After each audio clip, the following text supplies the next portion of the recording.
Hey, what up everybody, Max here coming to you from New York City. In this latest update I want to give you guys some really easy blood sugar hacks. Say you went a little too hard on the red velvet last night. These are some really easy things that you can do the next time you find yourself in a situation where you're eating lots of carbs and you want to keep your blood sugar in check.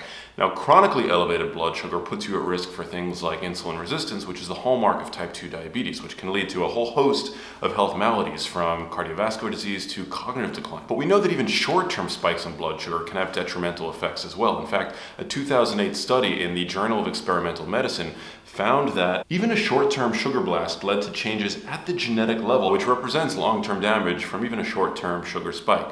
But not to worry, I got you covered. Here are 4 easy hacks that you can use to lower your blood sugar after a high-carb meal. Number 1, take a shot of vinegar. Vinegar is well documented to have blood sugar lowering effects in real time. In fact, there's one study where subjects were given vinegar in varying doses along with a ton of white bread, and they found that the subjects that consumed vinegar with their white bread had a much lower spike in their blood sugar, which is really interesting. White vinegar, apple cider vinegar, stuff is great. I would dilute it to save your throat. Okay, number 2, throw some cinnamon on it. Now, cinnamon has been well documented to lower your fasting blood sugar when taken as a supplement.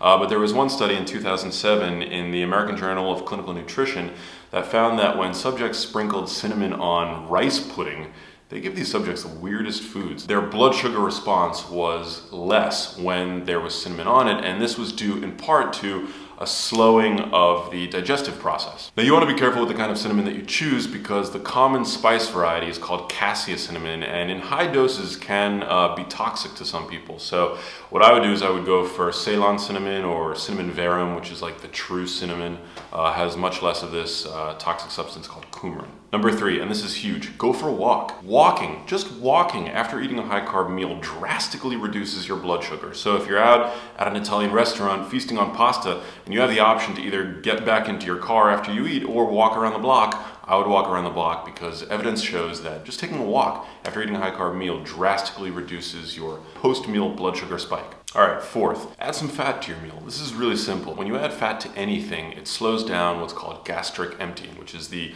shift of contents from your stomach into your small intestine.